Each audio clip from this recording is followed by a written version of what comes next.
নমস্কার, কেমন আছেন সবাই? আজ সকালের ওয়েদারটা খুব সুন্দর। দুদিন ধরে কোনো বৃষ্টি হয়নি, তাই সকাল সকাল টিফিন সেরে আমরা দুজনে নিজেদের বাগানে চলে এলাম। কিছু কাজ বাকি আছে, যেমন ধরুন কিছু গাছ নিয়ে এসেছিলাম, সেই গাছগুলোকে নতুন টবও কিনে নিয়ে এসেছি, সেই টবে লাগাবো বলে। আবার কিছু গাছের টব চেঞ্জ করব, কিছু গাছে মাটি দিতে হবে। এই কাজগুলো অনেকটাই বাকি পড়ে আছে, করতে হবে। গাছগুলো নাহলে বাড়ছে না, বাড়তে অসুবিধা হচ্ছে। তো এখানে আমি শুরু করে দিয়েছি কিছু কাজ, যেগুলো গাছগুলোকে একটু চেঞ্জ করব, টবগুলোকে, আর নতুন করে মাটি দেব। আর কিছু টবে দেখছি ছোটো ছোটো ঘাস হয়ে গেছে, সেগুলো একটু পরিষ্কার করতে হবে। তো যাই হোক, সকাল সকাল শুরু করে দিয়েছি, যেহেতু আজকের ওয়েদারটাও খুব ভালো। আর এই যে গাছগুলো, এগুলোর জন্য এখন টব কেনা হয়নি, ভেবেছি গাছগুলো লাগিয়ে একটু চলে যাব নার্সারিতে, সেখান থেকে আরও কিছু টব নিয়ে আসবো এই গাছগুলো লাগাবার জন্য। তো যাই হোক, এখানে কিছু পাতাবাহার আছে, যেগুলো দেখছি একদম মাটিটা শক্ত হয়ে গেছে, সেগুলোকে একটু মাটিটা খুঁড়ে নরম করে দেওয়া, আর কিছু সার দিয়ে দেওয়া, বা কিছু গাছের একটু টবটা চেঞ্জ করব। একটা ক্যাকটাস গাছ দেখছি বাড়তে অসুবিধা হচ্ছে, একই রকমের সাইজে রয়ে গেছে গাছটা, যেহেতু মাটিটাকে চেঞ্জ করতে হবে, ফুলটাও ঠিক ভালো দিচ্ছিল না। তো ভাবলাম একটু গাছটাকে তুলে দিয়ে একটু মাটিটা চেঞ্জ করে দিই। এখানে এই গাছটা প্রচণ্ড কাটা, গাছটাতে খুব সাবধানে কাজগুলো করতে হচ্ছে।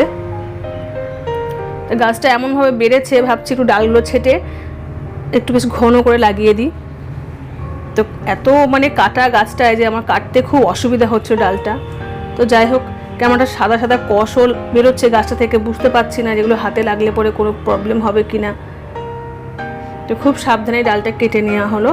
এবারে গাছটাকে এভাবে বসিয়ে দেবো, একটু ঘন করে বসাবো, বাকি ডালগুলো সাইড থেকে একটু লাগিয়ে দেব, যাতে গাছটা দেখতেও সুন্দর লাগে। দেখা যাক কতটা কি কাজ সারতে পারি। আবার বললাম নার্সারি যাব, ওখান থেকে কিছু টব আনবো। এই ডালটাকে ভাবছি এভাবে এখানে লাগিয়ে দিই, তাহলে বেশ গাছটা ঘন হবে। তো যাই হোক, লাগিয়ে দেওয়া হলো, আর নতুন কিছু মাটি দিয়ে দেওয়া হচ্ছে, আর কিছু সার দিয়ে দিচ্ছি। এগুলো জৈব সার, আমরা বাজার থেকে কিনে নিয়ে এসেছি। শুধু গাছ লাগানো নয়, গাছের জন্য প্রচুর পরিমাণে পরিশ্রমও করতে হয়, গাছের যাতে ফুল ভালো হয়, ফলন ভালো হয়, তার জন্য। তো এবারে গাছটা বেশ ভালোই লাগছে দেখতে, একটু ঘন হয়েছে, দেখুন বেশ লাগছে দেখতে। আর খুব ছোট ছোট ফুল। সব থেকে বড় কথা যে গাছটা এত পরিমাণে কাটা, যে খুব সাবধানে কাজ করতে হচ্ছে। এদিকে আমার বর এদিকে কোকোপিট অনলাইনে অর্ডার দিয়ে নিয়ে এসেছিলো, সেগুলোকে একটু জলে ভিজিয়ে তো ওগুলোকে একটু জল ঝরিয়ে নিচ্ছে। কোকোপিটে যখন আসে অনলাইন থেকে, তখন সেটা খুব চাপ থাকে, ওটাকে জলের মধ্যে ভিজিয়ে রাখতে হয়, পরিমাণ মতো জল দিতে হবে, যেমন কোকোপিট সেই পরিমাণ মতো দিয়ে তারপরে সেটাকে ফুলে এইভাবে ঝুরঝুরে হয়ে যায়। এটাও গাছে আমরা দিই। আর এখানে যে কিছু আগের দিনে কিছু সিমেন্টের টব নিয়ে এসেছিলাম, তো এগুলোতে কিছু গাছ লাগাবো, দেখা যাক কোন টবে কি গাছ লাগানো যায়। গাছের পরিমাণ আর টবের সাইজ অনুযায়ী গাছ লাগাতে হবে। তো যেটা বলছিলাম, কোকোপিট গাছের ক্ষেত্রে খুবই ভালো, এটা অনলাইনে অর্ডার করি আমরা। আর যেহেতু আমার বাড়িতে প্রচুর গাছ ও টব, তাই মাটির জন্য আমাকে বাইরে থেকে মাটি কিনে আনতে হয়। তো এখানে আমি এক টলি মাটি ফেলেছিলাম শুধুমাত্র গাছ লাগাবো বলে। তো মাটিটা একটু শক্ত হয়ে গেছে, এখান থেকে কিছু মাটি আমি কেটে নিয়ে কিছু টব নিয়ে এসেছি, সেই টবগুলোতে ভরে নেব নতুন করে গাছ লাগাবো বলে। মাটিটা খুব শক্ত হয়ে গেছে, এটাকে ভেঙে আমাকে গুঁড়ো করতে হবে, তারপরে এগুলোকে টবে দেব। তো এখানে এই টবগুলো কিনে নিয়ে এসেছিলাম আগের দিন। তো এই টবগুলোতে আমি কিছু গাছও নিয়েছিলাম, সেই গাছগুলো লাগাবো আজকে, যেহেতু সময় আছে, ওয়েদারটাও ভালো, তো ভাবলাম লাগিয়ে দিই। এই যে এখানে আমার কিছু গাছ রাখা হয়েছে। তো এই যে বললাম জৈব সার আমি কিনে নিয়ে এসেছিলাম বাজার থেকে, তো ওই সারটা দিয়ে দিচ্ছি, খুব অল্প পরিমাণে দিচ্ছি। এখন যেহেতু গাছটা কিনে নিয়ে এসেছি, সেই গাছেও কিছুটা সার মাটি থাকে, তো সেই তুলনায় এখন খুব অল্প পরিমাণে সারটা দিচ্ছি। 1 মাস পরে আবার কিছু সারের মধ্যে দেব।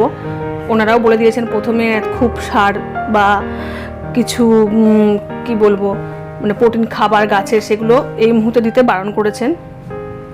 তো সেই হিসেবে আমরা খুব অল্প পরিমাণে সার দিচ্ছি, যেহেতু নতুন মাটি। তো এই গাছগুলো সেদিন আপনাকে বলেছিলাম, সেই গাছগুলো আমরা আজকে লাগাবো।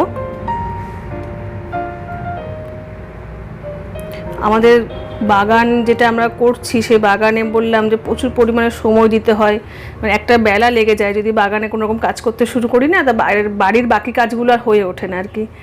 তো যাই হোক, আজকে দুজনে মিলে একটু সময় পেলাম, ভাবলাম গাছগুলো লাগিয়েই দিই। এই যে এই গাছটা সেদিন ছোটো নার্সারিটা থেকে নিয়েছিলাম, দারুণ ফুল, মানে আমার এত ভালো লেগেছে এই ফুলগুলো। যাই হোক, এটা একটু লতানো গাছ হবে, আমাকে পরে এটাকে স্টিক দিয়ে স্ট্যান্ড করাতে হবে গাছটাকে। আর এই একটা বগুনবেলিয়া আমি সেদিন নিয়ে এসেছিলাম, এটা হচ্ছে থোপা বগুনবেলিয়া, কি বললেন ওনারা, কি বম্বে না কি বললেন একটা বগুনবেলিয়া, যাই হোক প্রজাতির, ওই প্রজাতির আমি নিয়ে এসেছি এটা। এই ফুলটা এখন যেহেতু আছে, ফুলটা হয়ে যাওয়ার পরে ডালটাকে ছেটে দিতে হবে। আর এই একটা হলুদ ফুল, এটা আমার খুব ভালো লেগেছে, সেদিনই নিয়ে এলাম একই সঙ্গে সব। তো এক এক করে সমস্ত গাছগুলোকে আমি লাগিয়ে দিচ্ছি, লাগিয়ে একটু জল দিয়ে দেব, দিয়ে টবগুলোকে এক সাইড করে রেখে দেবো। ভালো লাগে বেশ সংসারের কাজ থেকে একটু সাইড হয়ে যদি একটু বাগানে কাজ করতে, বা গাছ তো আমার অবশ্যই ভালো লাগে। তো এখানে সমস্ত গাছগুলো লাগানো হয়ে গেছে, এবার একটু করে জল দিয়ে দিচ্ছি, জলটাও খুব অল্প পরিমাণেই দেবো, কারণ মাটিটাও ভিজে আছে, সারটাও দিয়েছি, আর যে মাটিটা থাকে গাছের সঙ্গে সেটাও একটু ভিজেই থাকে।